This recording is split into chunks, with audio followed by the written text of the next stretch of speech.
There we go. Good morning, good morning, good morning. Welcome to Chalk Talk. It feels like a Monday, but I know it's Tuesday. Happy Tuesday, everybody. Today is Tuesday, August the 16th. We're halfway through the month as we get ready to get close to the final quarter of 2022. That's amazing to say that, to think that we're almost on the back half of 2022. We're on the back half, but not to the final quarter. So welcome to Chalk Talk. I'm super excited that you were joining me today. I have a great show lined up. Special guest coming on at about midway through the first half hour. Travis Johnson, a friend, a colleague, and was a pretty darn good football player out of Florida State. So if you're tuning in for Travis Johnson, he will be with us shortly. I look forward to having him. I'm going to send him a reminder because I told him I would. Not that he would forget, but just because I'm a person of my word. All right, so listen, I'm just getting back from Texans practice this morning. Training camp is still going on.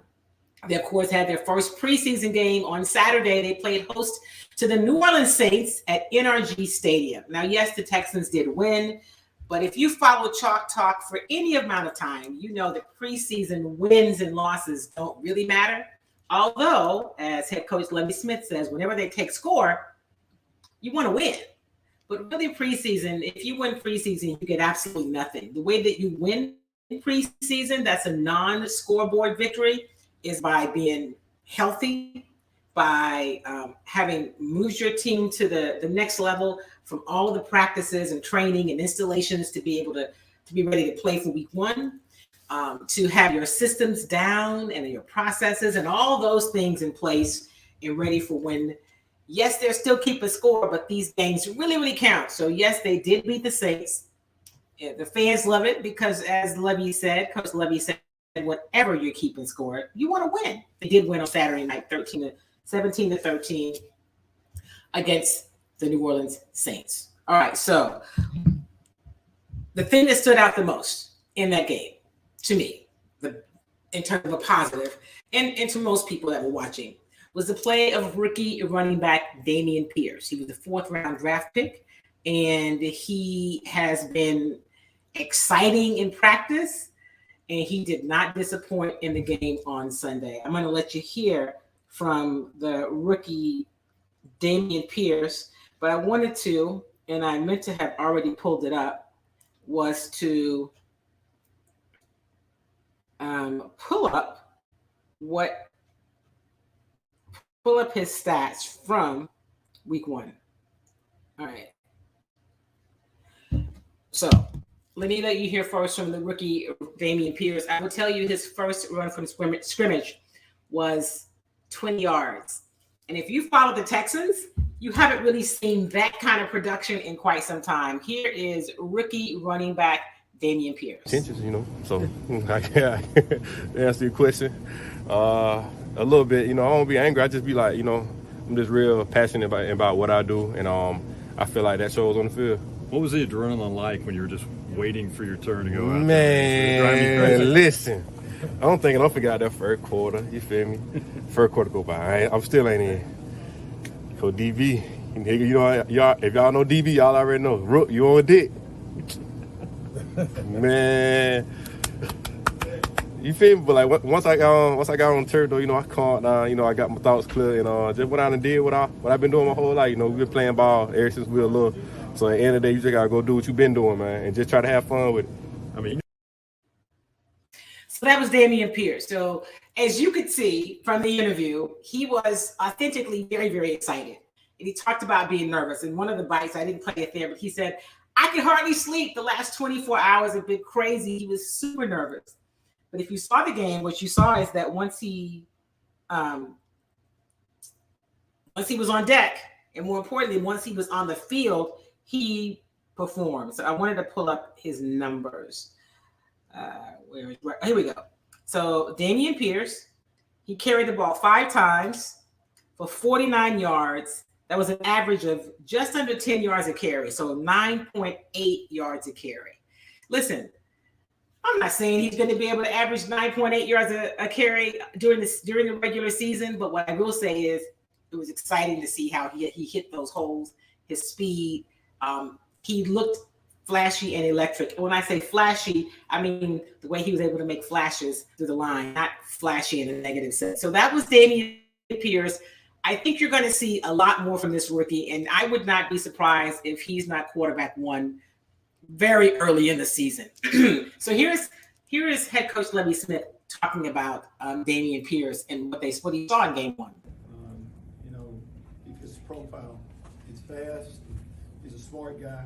He's kind of new to our system a little bit, but for the guys that have been out and ladies that have been out at training camp, he's flashed quite a bit. So when a guy's been flashing in training camp practices, you want them to take that to the field on game day.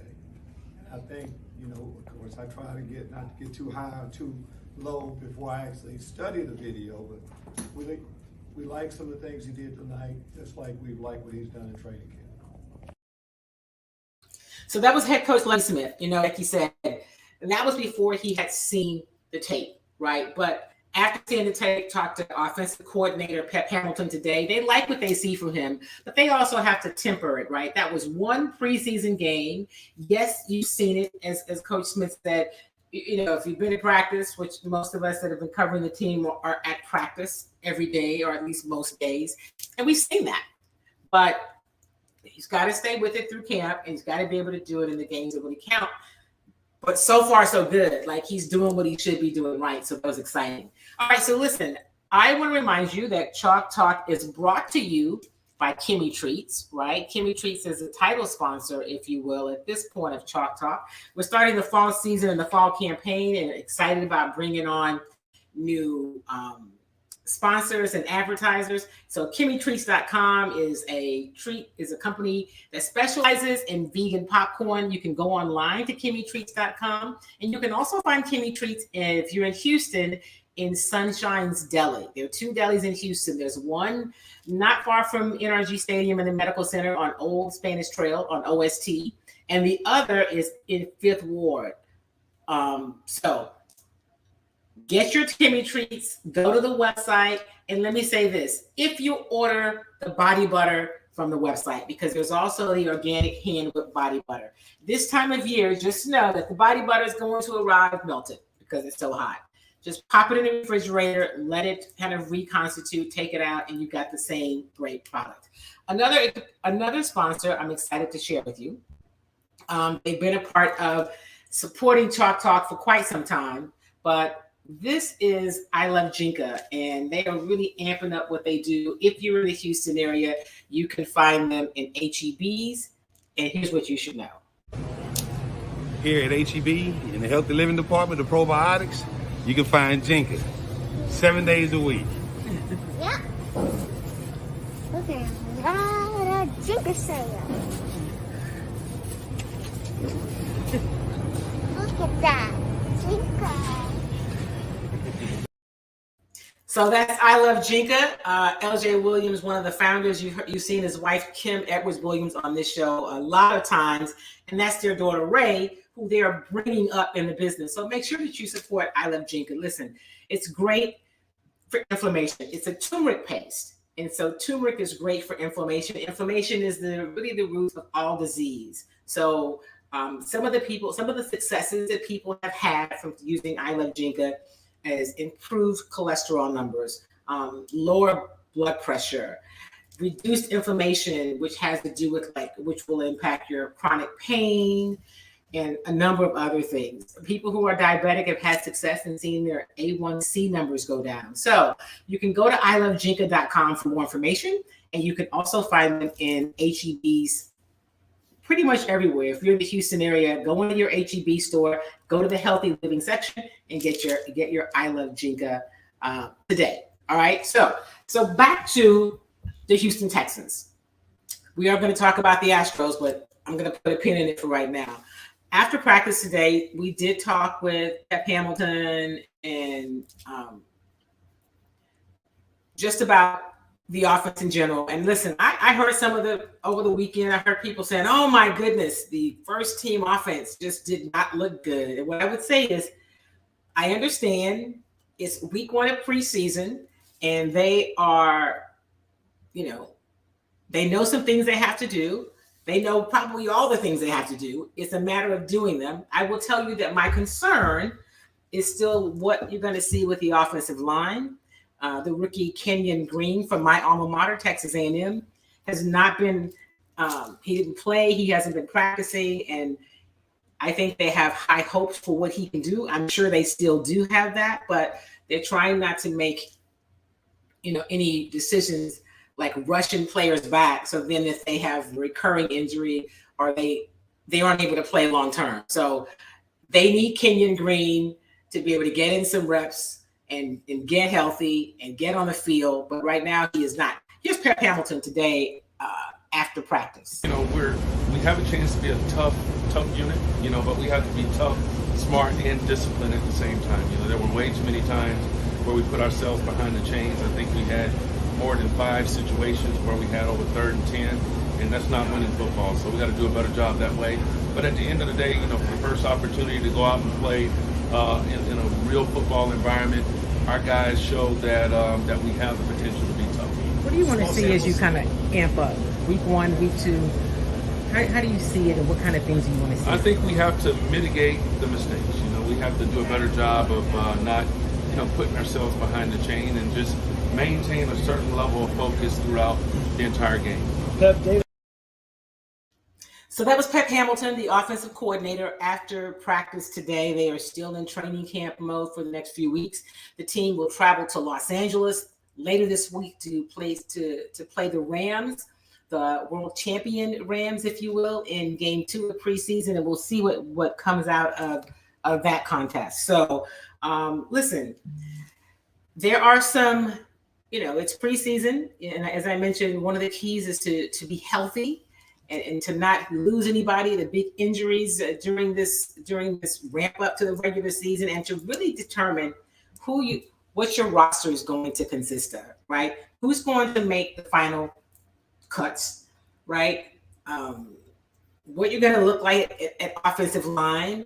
They're working at it diligently, and they made some moves to shore up that position. But when you got your 1B draft pick who is not able to go yet because of an injury, that's a little bit of a setback. But it's not bad, right? It's not bad. So, yeah, I'm not as discouraged about what this team might be able to do. And maybe also because I don't necessarily know that their upside is super high, because I think they still have some limitations, but we'll see, right? Defensively, I will tell you that Jalen Petrie looked really good. Another rookie, he looked good on the defensive side of the ball. And I was just going to pull that up for you. Let me see what did they end up with. So here's some numbers from Saturday's game. 3rd down efficiency, they were pretty awful. They were 3 of 12, 25%. Total net yards were 275. They ran 54 plays. They averaged about 5.1 yards a play. They had 24 rushing attempts, and they averaged 4.13 yards per rush. Now, they really want to be a better running game, right? They talked about amping up their run game. That starts up front with the offensive line. And, of course, that's going to help Davis Mills. Now, I'm not saying it's going to make him a superstar, but all those things are going to go into making him be better. And for them to be able to really see this season what he might be able to be at the NFL level as they make determinations about the future of this team. So now I'm excited that my guest, my superstar guest has joined me, and right on time. I mean, I didn't know those Florida State guys really move like that, but okay. I'll welcome in, and look at him with his H-Town red. Travis Johnson, good morning, my friend. What's happening? Miss Davis? You doing all right? I'm good. I was out at practice. As you can see, every day I get a little more tan from being out of practice. You know what that's like. Ain't nothing wrong with that. I haven't been out there yet. So it's been this is sun kiss that I get just from being around my kids' practices. Well, we'll be there. So we got a spot for you. Just come on out. So Travis, first before we talk about the Texans, you have a cigar line. Is that right? Did I read that correctly? I've been working on one, but I haven't finished it yet. But I've been working on one. All right. So I have like a cigar brand. I have like a apparel brand, or lifestyle brand. Yeah. Okay. Well, you gotta send me some information on that so we can do a whole show about the Travis Johnson lifestyle brand, so the people can know. Oh man, I'm actually about to go. I'm sitting outside the cigar. Well, I just left. I had to leave early so I could be with you from my son's parent orientation at the high school. So I was like, where's the closest place? I was like, let me pull up the cigar club. At least they'll have internet if I don't have no good service. And then and I can also talk to Kim. So yeah, I'm sitting right outside, ready to go inside and order me a cigar. So Travis, I know you were at the game on Saturday, even though you haven't been at practice yet. It's one preseason game. But what did you see from the Texans on Saturday that stood out to you? Well, for one, I think the running game. I think the running game spoke volumes with young Mr. Pierce, from University of Florida. I think getting him here is probably our biggest right now, as far as the eyes can see. Our biggest acquisition is a kid who runs the ball extremely hard, has great vision. Watching him in the passing game, watching him running between the tackles was amazing to see. He looked like a cross between Arian Foster and probably Mark Ingram. The way he ran the ball, he ran it so hard and so tough with great balance. And I love watching him. I love watching the defensive line. And I am a little bit biased because Jock Cesaire is a great friend of mine. Actually came by the house to smoke a cigar with me last night and just talk ball. And, watching those guys get 6 sacks in the game and still leave a lot of plays out there. Watching those guys, now have a whole different cerebral mindset to their pass rush. You can tell that that Jock has come in there and he's developed their skill set. We watched, number 45, the Nigerian kid. I can't remember his last name. His pass rush. So let me see if I can say it. I've been trying to practice. It is Obo Okoronkwo. Gotta get better at it. Obo Okoronkwo. Okay, I got to go look at. I'm pretty good at pronouncing all of our Nigerian players' names once I get to know the guys. But I haven't met this kid yet, man. So I'm but I was excited, like watching his pass rush. It was so phenomenal, you know what I mean? Because you watch him bend, you watch him literally do whatever he wanted to the tackles, and he just got better as his reps went along. So that was amazing to see as well. So I loved, for the most part, I love the running game, which shows me 2 things: is that how tough our offensive line truly is. You know what I mean? I think they don't get a lot of credit. I think They're a group that has been talked about for the last few years, and I think they finally, I think the Texans have finally gotten this right. And the defensive line, I think over the last, I could really say over the last 8 years, over the last 8 years or maybe 6 to 8 years, we really haven't had a true, pass rushing defense. Outside of once JJ started getting hurt and started putting up the numbers he was putting up, there's nobody really to come out here and get us, a 10 sack season. Whitney had a year here and there. Jacob Martin, he was a hell of a pass rusher we had here, but he just, I think he needed a guy like Jock Cesaire to coach him up. But he's got 6 sacks the other day, and I'm like, in a full season, this is almost a 100-sack team. If they keep this process up, if they can go out there and do it, and I think they can do it. and that'll go down as one of the greater pass rush defenses of all time. So I'm excited for what I see in this team. And then, of course, Jalen Petrie, I'm excited for him. This is a kid that, he's from the Stafford area, played for the Stafford Cobras, played college ball at Baylor. I watched as he came back after he got drafted. Literally the day after he gets drafted, he's out there with a youth track team getting in some conditioning work. And it was like amazing. His work ethic and the type of guy. And he's my early candidate. The crazy part is I think he'll get defensive rookie of the year, and I think really 31 Pierce he possibly could get offensive rookie of the year. So I'm excited about this group. It's interesting that you say that, Travis. And I listen to sometimes others in the market, and they were so down about what they saw from the first team offense. And I don't know what people thought you were going to see from your first team offense in a preseason game. They're not going to show you much. They're not going to risk getting their players injured, right? That's not what preseason is for. And so I think it's way too early to act like that maybe Pep needs to open it up some. It's preseason. Can you help people who haven't played the game understand really the point of preseason? Well, here's the thing. The preseason, your starters, for the most part, are only going to get a series or two. You know what I mean? Like, back when, like, and I can only use this, like, back when Kubiak was here or when I played for North Turner, like, and even played for Dom Capers. First preseason game used to always, they say, yeah, you'll play a quarter. But for the defense, you might let the defense play a little bit longer. But with less preseason games to determine what type of guy you have to let a lot of young guys, get a lot of plays. When you watch Jeff Driscoll play 3.5 quarters of football, you know what I'm saying? And yeah, you could be disappointed with Jeff Driscoll, but guess what? Jeff is going to make this team for doing special teams, backup tight end, and probably our third or fourth quarterback. So don't get it twisted. Like, get your panties out of the bunch and be okay.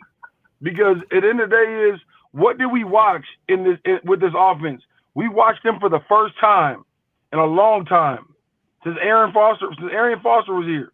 Run the ball at will. Run the ball, right. Run the ball at will. Very exciting to me, because when it's all said and done, if we can run the ball, Davis Mills has a chance to be successful. But we have to be able to run the ball first. If we can't run the ball, Davis Mills has no chance to be successful. You see what I'm saying? When we talking about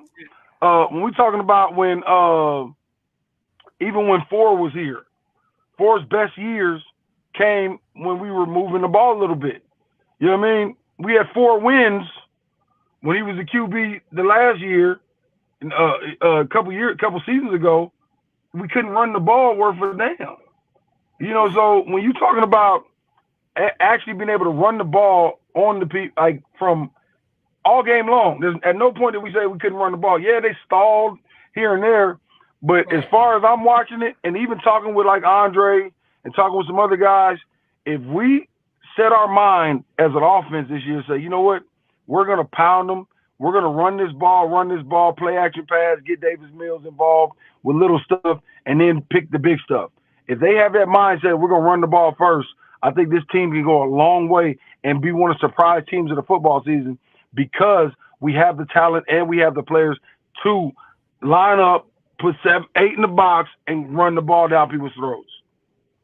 I'm talking with Travis Johnson. Travis was a first-round draft pick out of Florida State in 2005. He was a defensive lineman, so he knows a little something about what happens in the trenches. I appreciate him joining me. Before I let him get back to all the important things he has to do, how excited are you about the staff? You mentioned your Jock Cesar. He's a defensive line coach. Say his name again, because he don't like you to mess it up. Jock Cesar. Jock Cesar. He's a defensive line coach that Travis was referring to. That's what he does. How excited are you about the staff that Lovie's put together? And I'm very excited, because the staff is full of ball coaches, and that's like the term of endearment. You get some guys to be like, oh man, this guy, he's a football player. That means he can he might not look the part, but he's gonna play ball. You know what I'm saying? He can play ball, from sideline to sideline, no seatbelt. And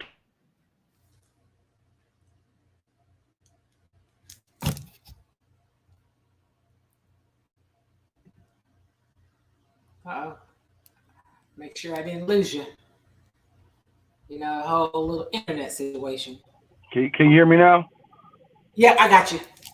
Okay, my bad. So there's a few big names on the staff.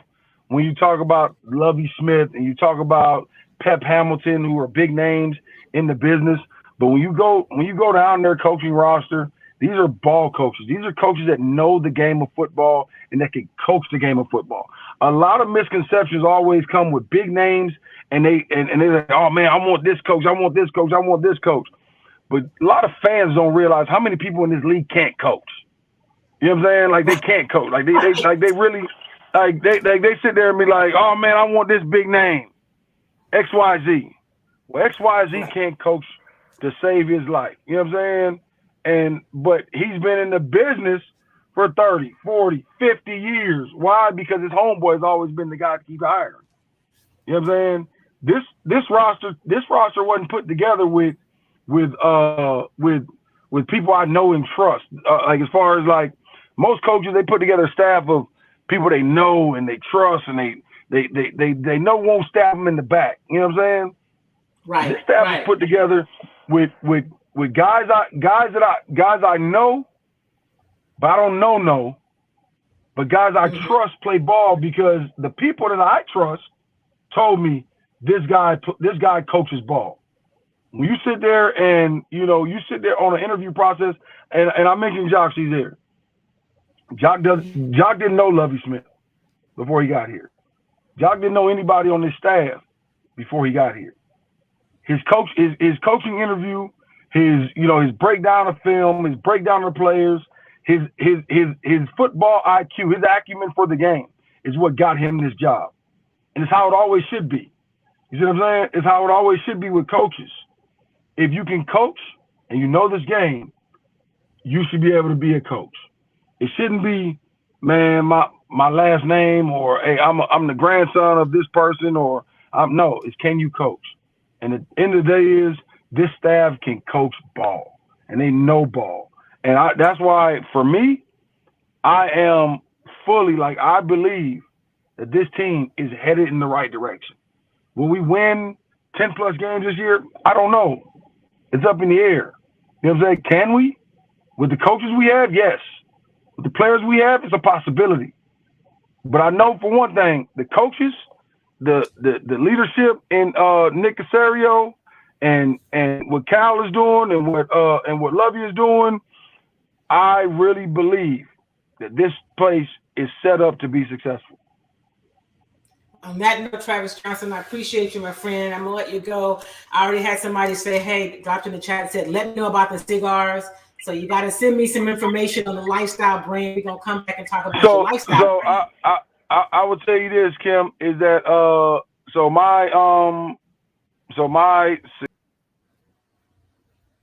and we lost him. But if he comes back, he's just about to give it to us. That was Travis Johnson. They call him Travis No Holds Barred. He's gonna pop back in. I think he accidentally moved. There you go.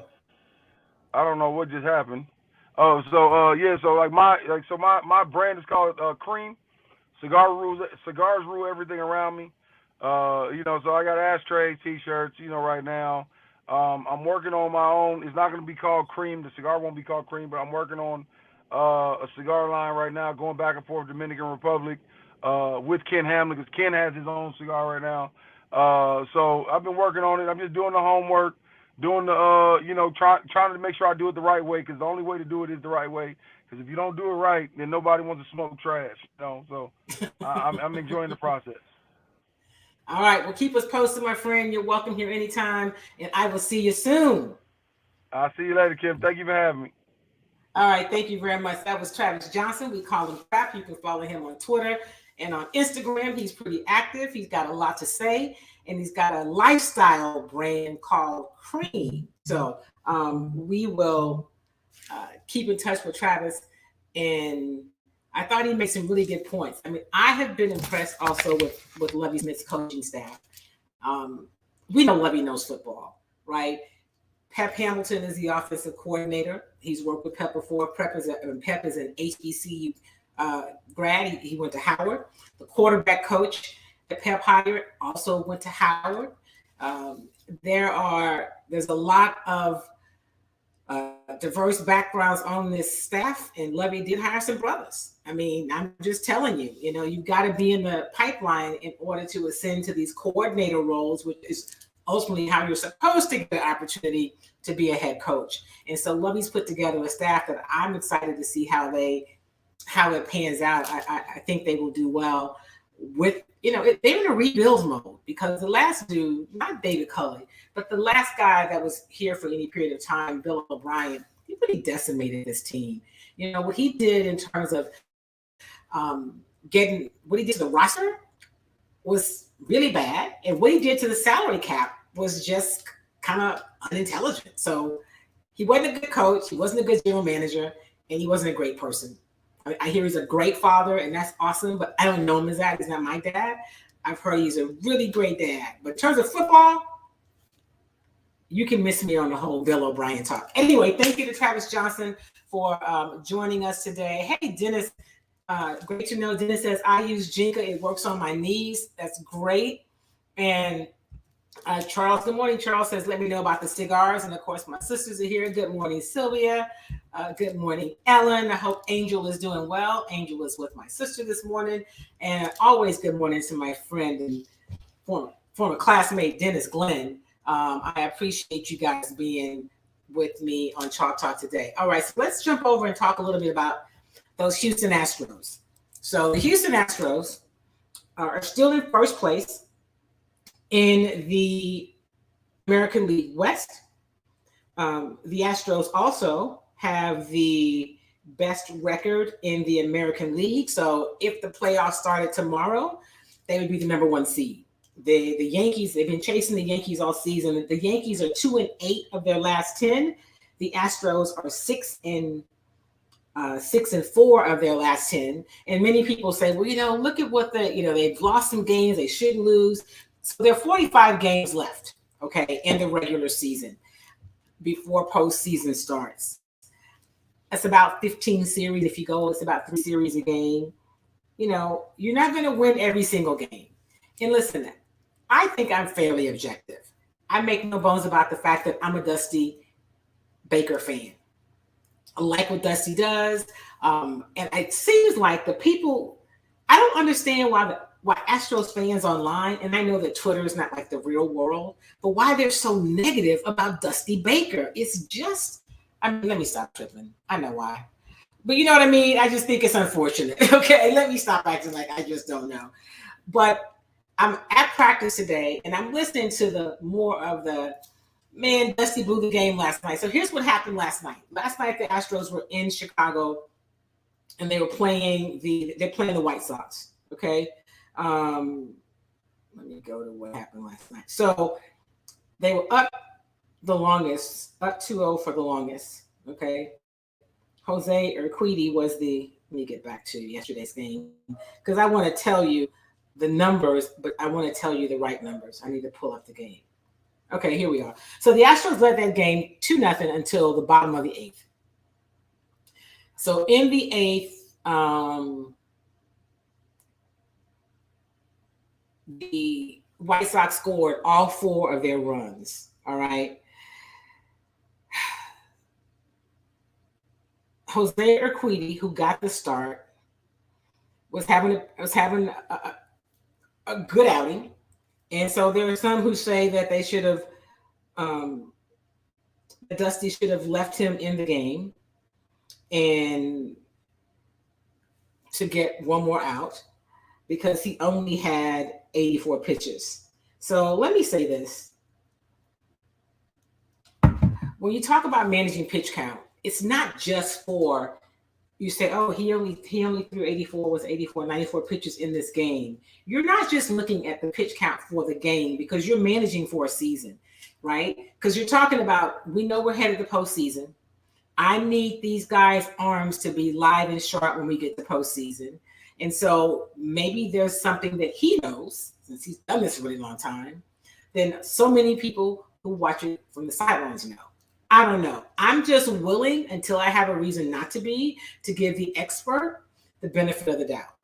And I sit there and I listen like, oh man, Dusty did this, Dusty did that. Hey, good morning, Leslie. She said, I'm team Dusty. Absolutely. I'm team Dusty as well. I just think it's, and that's part of being fans, right? I don't even really struggle as much with the fans. I get it. But the people who tell the stories, like the other, I'll call them my colleagues, they create the narrative because they get on these shows and in their columns and in the other places, and they talk about it as though Dusty's a problem. There was a show in the local market last week that had this whole flyer and promotion they were running about should they fire Dusty after the World Series, and it was a whole thing.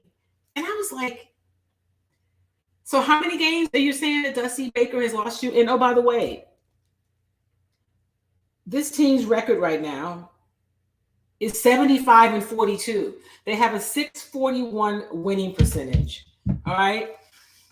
They just got Lance McCullers back this past weekend. They've been without Michael Brantley since June 26th or so. He's going to be out the rest of the season because he had to have surgery on that shoulder. So he's done. They've got a rookie at shortstop replacing Correa. And so they did make a move to get some more offensive help. I mean, this team is, I just don't get the Dusty hate. I don't, but I do. But I'm just saying to you, for somebody asked me recently, why do you still hang in there and do what you do? And I say, really? The truth is, because I feel like my perspective and my voice is needed. Sometimes I'm like, wow, why am I out here with these people? And I mean the players, these people. I mean my colleagues and some of the other folk. But I just think it's necessary. And so that's why I stay, so that there's somebody somewhere to offer some sort of balance in terms of coverage or a different perspective. And it's not that you have to always agree with what I say or my position or perspective, but I do offer one that's a little bit different. And I think it's necessary and great to have that. So the Astros are back in action tonight. They are playing the White Sox in Chicago again. Right now, they're on a road trip. And they play Chicago for a couple games. Tomorrow, they play Chicago again. Thursday, they play Chicago. There's a 4-game stand against Chicago. And then they go play the Braves, the world champion Braves, a team they lost to in the World Series last year. They go play the Braves for a 3-game series. So they're in Atlanta for 3 games. And then they're back home next week. They're back home next week. On Tuesday, they play host to the Minnesota Twins. So they're gone for about a week. And somebody asked me on a show I did somewhere in another market last week, do you think that Dusty and the Astros are packing it in, or are they still trying to win? Yeah. So I try to be respectful, even if I don't think that what you're asking makes a lot of sense. But who's packing it in with 45 games left? And at that point, they probably had 52 games left because it was a week ago. Yeah, they're not packing it in. They're trying to win. They're not going to win every single game, but they're 75-42, and they have the best record in the National League. So do you think the people that cover the Yankees are panicking, right? The Yankees have been at the top of the food chain all season. The Yankees are 72-44. Still not a bad record, but they've only won 2 of their last 10 games. They're 2-8 over their last 10 games. You have those stretches. You have those moments.